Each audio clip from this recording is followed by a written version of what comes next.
I can no longer find any worth in you.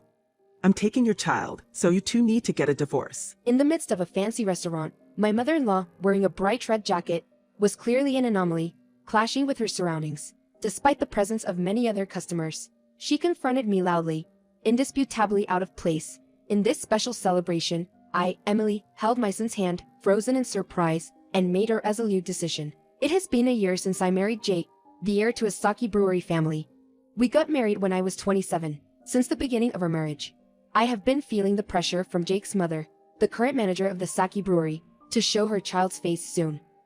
Initially, it was expected that I would quit my job and help with the sake brewery once we got married, but I found my job as a bank employee fulfilling and wanted to continue working, at least for now. I was also of the mind to think about children when they came, so I kept refusing her demands. However, this built up frustration in her, and she began to harass me in various ways. One of the perks of working at a bank is having a guaranteed weekend off, and I used this time off to work at the store of the sake brewery, selling our homemade sake.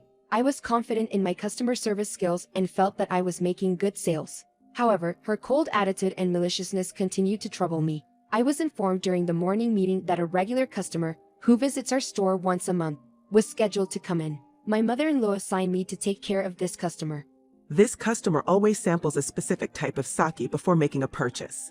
So, please make the necessary preparations before they arrive. Make sure everything is perfect and pay close attention. The sake I received from my mother-in-law belonged to the category known as Junmai. There are various grades of Junmai sake, and I was told that this customer always chooses from among them. Following my mother-in-law's instructions diligently, I prepared the sake for tasting and waited for the customer's arrival. Finally, the much-anticipated customer arrived at the store. I quickly grabbed the prepared sake and went to serve the customer.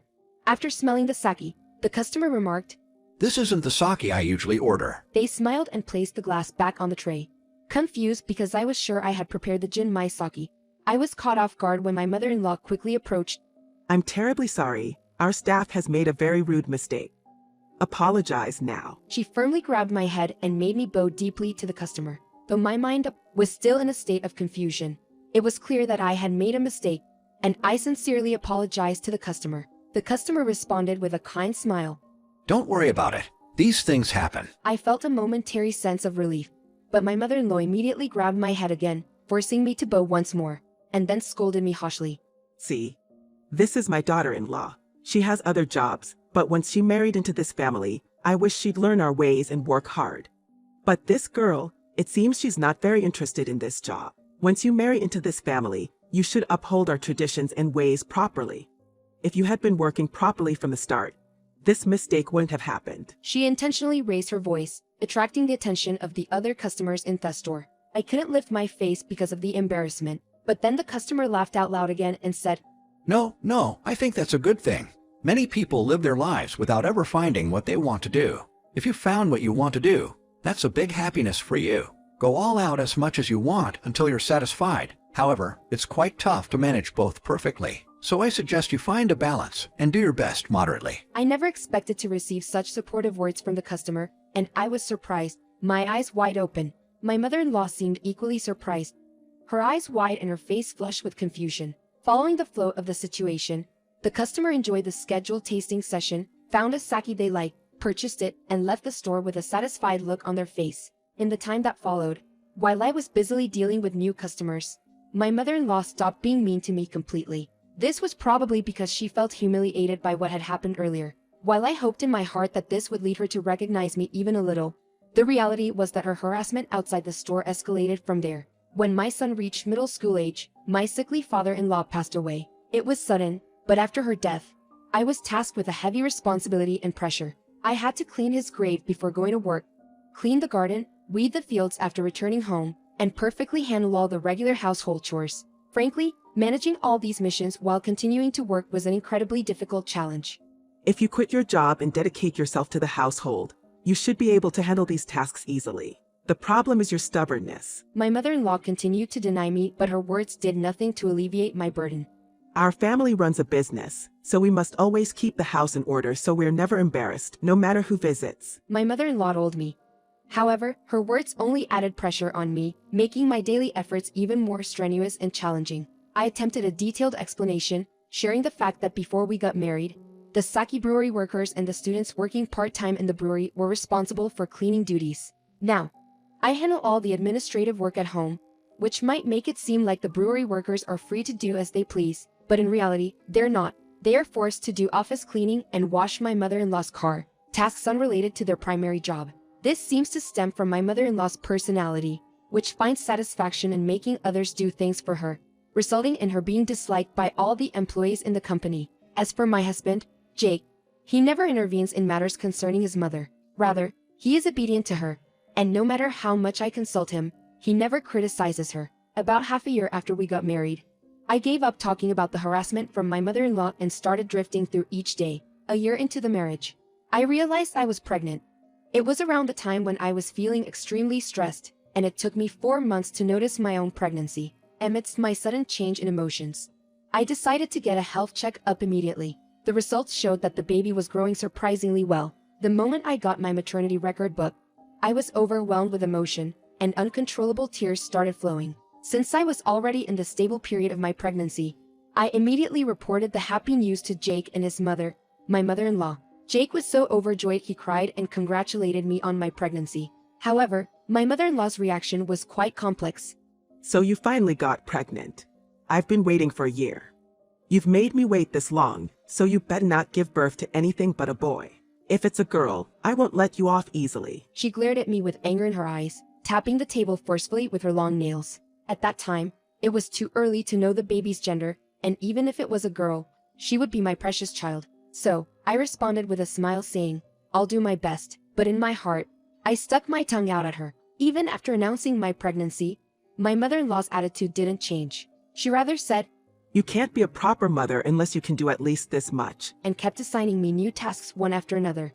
My days, trying to cope with household chores, work, and changes in my physical condition due to pregnancy, became incredibly tough, leading me to suddenly lose consciousness at work one day. I was taken to the trusted hospital where I had been regularly receiving checkups. When I woke up, my doctor was standing by my bed.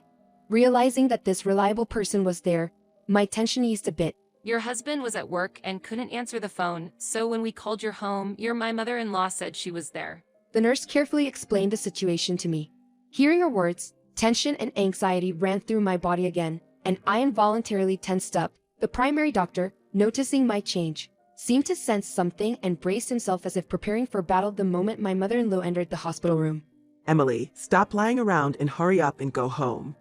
It's really embarrassing to make such a fuss just because you're pregnant." My mother-in-law approached me, anger in her voice, and reached out her hand toward me. However, at that moment, the primary doctor swiftly reacted, grabbing my mother-in-law firmly and stopping her. You need to stay completely at rest for now. Pregnancy is a life-threatening situation. If you've had children yourself, you should understand the gravity of this situation. Plus, aren't you the one managing that famous Sake Brewery? This was a very dangerous situation. If she had pushed herself a little more, both your daughter-in-law and the future heir could have been lost. The doctor spoke in a calm tone, yet with strong persuasive power, addressing my mother-in-law. Hearing his words, my mother-in-law suddenly fell silent and murmured, "Seeing this change." The doctor let go of my mother-in-law's hand and took out a carefully preserved photo from his white coat pocket. This is an ultrasound image of the baby growing healthily in the womb. As you can clearly see, it seems like the baby is a boy. My mother-in-law, as if energized by this news, jumped up, her joy exploding. "Doctor, please take good care of our precious grandchild." She repeated this over and over again. I was a bit shocked by her sudden change, but on the other hand, if this made her content, it was a convenient situation for me as well. The doctor spoke in a calm voice. Then, Emily, until you fully recover and your symptoms stabilize, you'll be resting quietly. We will transfer you to a hospital near your parents' house. Currently, there are signs of a possible threatened miscarriage, so please stay still as much as possible and take it easy. Upon hearing this, my mother-in-law smiled warmly, saying, Please take good care of our grandchild." She agreed wholeheartedly. Without losing her smile, she repeated, "I'm really entrusting you with our grandchild." It seemed like the baby was all she could think about, and I was an afterthought. However, the childbirth and subsequent life spent at my parents' house turned out to be more comfortable and peaceful than expected. My son, Roger, was born safely, and 3 months later, we decided to return to my husband's parents' house. But life there turned out to be tougher than I could have imagined. I was on parental leave, planning to return to work after a year, But unbelievably, my mother-in-law had gone ahead and started the process of my resignation without my consent. This shocking event alone was more than enough to break me, but on top of that, my mother-in-law pushed work from the Sake Brewery onto me and tried to take my son Roger away, insisting she would take care of him. Every day I was exhausted and kept away from precious moments with my son, and my physical and mental health were on a steady decline. My husband Jake, working in sales, was always out, hardly ever coming home, leaving me alone to manage my company's work. After enduring 5 grueling years of this lifestyle with almost no time to catch my breath, the day finally arrived. My son Roger's 5th birthday. I reserved a table at a restaurant he had wanted to visit for a long time, and Roger and I arrived a bit early. Jake was supposed to come directly from a sales visit. However, as we sat down at our table, who should appear but my mother-in-law, decked out in a flashy red jacket. Despite being taken aback by our extravagant appearance, I could tell she had something she wanted to say, and I had a bad feeling about what was to come. I know you've been selfishly stealing my time with my grandson, but I've had enough. Here is the divorce paper with Jake's signature on it, so I have no more use for you. I'll be raising Roger, so it's the end of the road for you. She threw the divorce papers in front of me, her voice strong and loud. I've endured 5 years of life with you, taking care of my grandchild, and I'm satisfied now, you know. Actually, Jake is engaged to marry the only daughter of the luxury hotel, so your existence is just a hindrance. Please quietly leave Roger here and disappear from our lives. That hotel is the most famous and historical hotel in this region, and its only daughter has known Jake since they were children. I had recently noticed that Jake was hardly ever coming back to the office during the day, and at that moment, I somewhat understood that it had something to do with her. Understood, I leave. But I'm taking Roger with me. Thank you for everything up to now. Saying that, I quickly put the divorce papers into my bag, gently took Roger's hand, who was in a state of surprise and confusion, and we left the restaurant. Predicting that my mother-in-law might take some action if we went straight home, we chose a different escape route. The escape route we chose was the apartment where my sister lived alone. Time passed, and while we were away, as expected, my mother-in-law showed up at our home.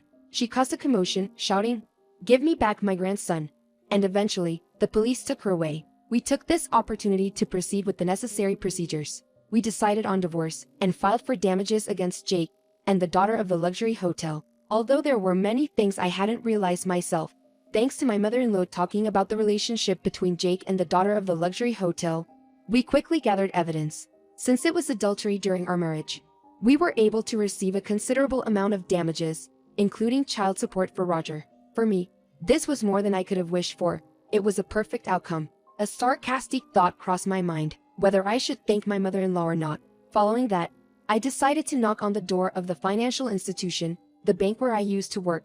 Once again, Roger and I were aware that we couldn't stay at my sister's apartment any longer, and we felt the need to secure a stable foundation to support our lives as soon as possible. Then, one day, during my regular meeting with the branch manager, I heard some surprising information.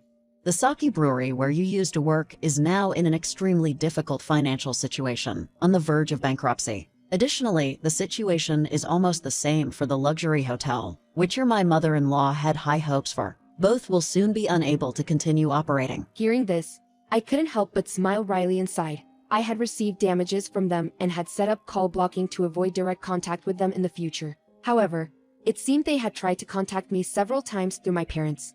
We were wrong. Please, we want to talk to Emily once more. We heard that you are working at a bank now. Could you please ask her to lend money to our company? My mother conveyed these words to me, and I couldn't help but snort. After they tried to take everything from me, what a brazen request to make. Don't worry about it, leave them be, I told my mother, and without hesitation, I set up my phone to block the contact details of both my mother-in-law and Jake. Looking at the situation afterward, both the Sake Brewery and luxury hotel ended up with overwhelming debt, eventually being driven to bankruptcy. Initially optimistic about making a profit through a business alliance, in the end, both parties ended up blaming each other, leading to estrangement.